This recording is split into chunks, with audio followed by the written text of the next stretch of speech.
Hello everybody, welcome back to this video. My name is Nidhi Vadera. I am a sales coach, author and business consultant.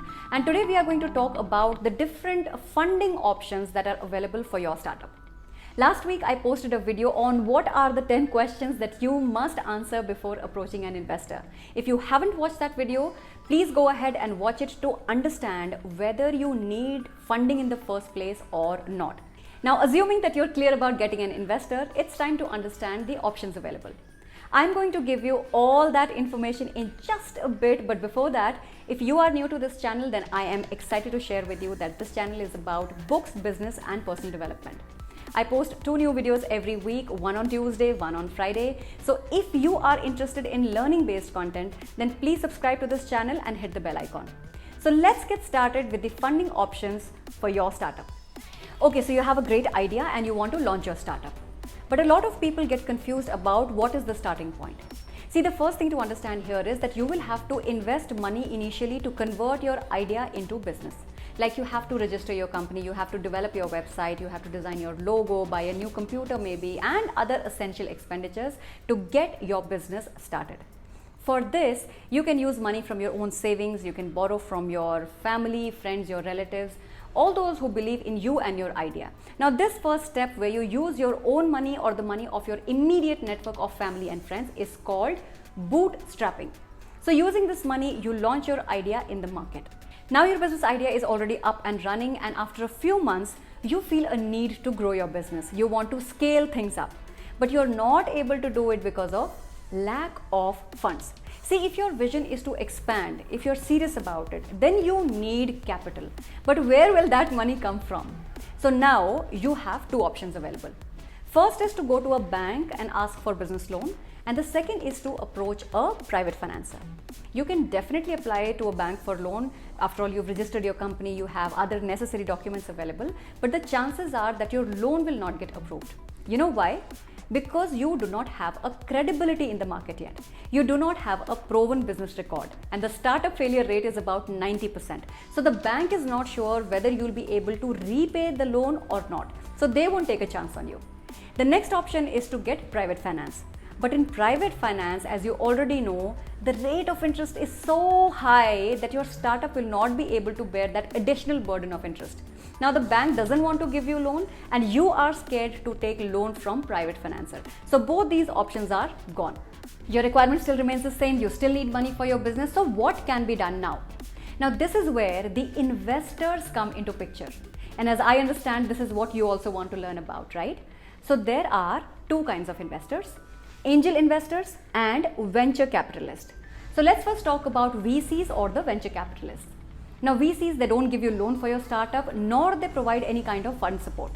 VCs buy a share in your company, and in return they give you capital. They give you money for your startup, which they raise from high net worth individuals. Now VCs are neither interested in small level funding, nor are they interested in a startup that is very, very new. Any funding requirement that is less than $1 million, which is about 6-7 crore rupees in Indian currency, that does not excite them at all.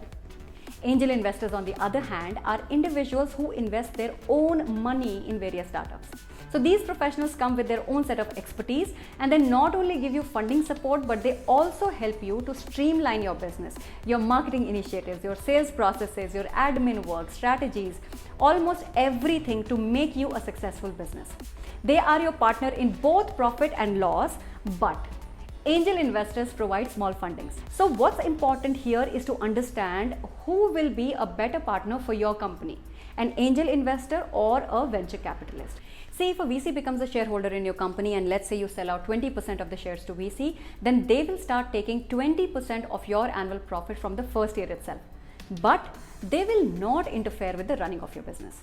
On the other hand, if an angel investor puts in the same amount of money in your company as a VC, they will give you option of reinvesting the profit back in your business.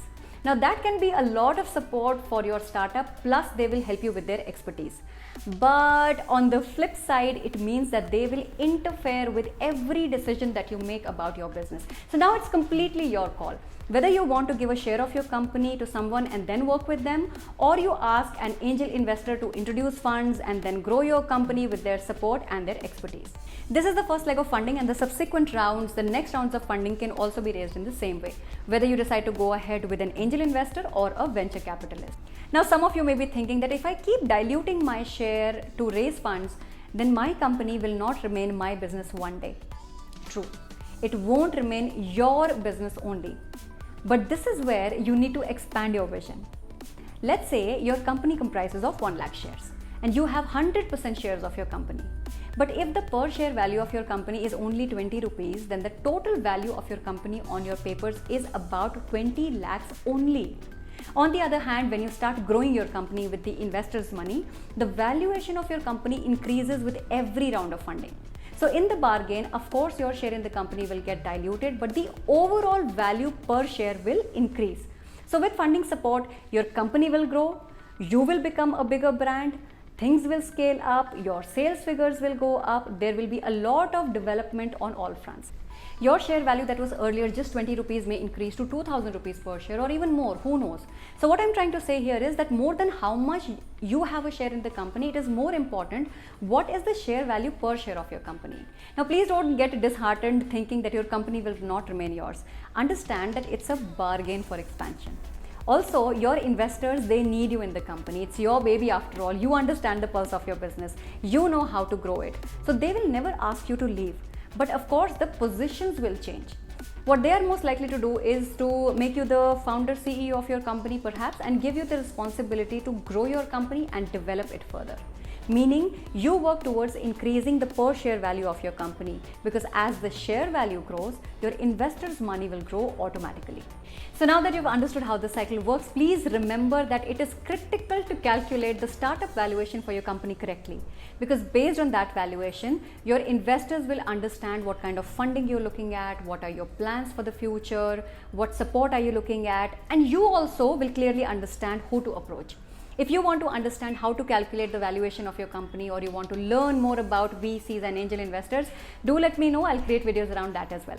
So this brings us to the end of today's episode. Hope this video on startup funding helped you understand what are the funding options available and how you can take your business dreams to the next level.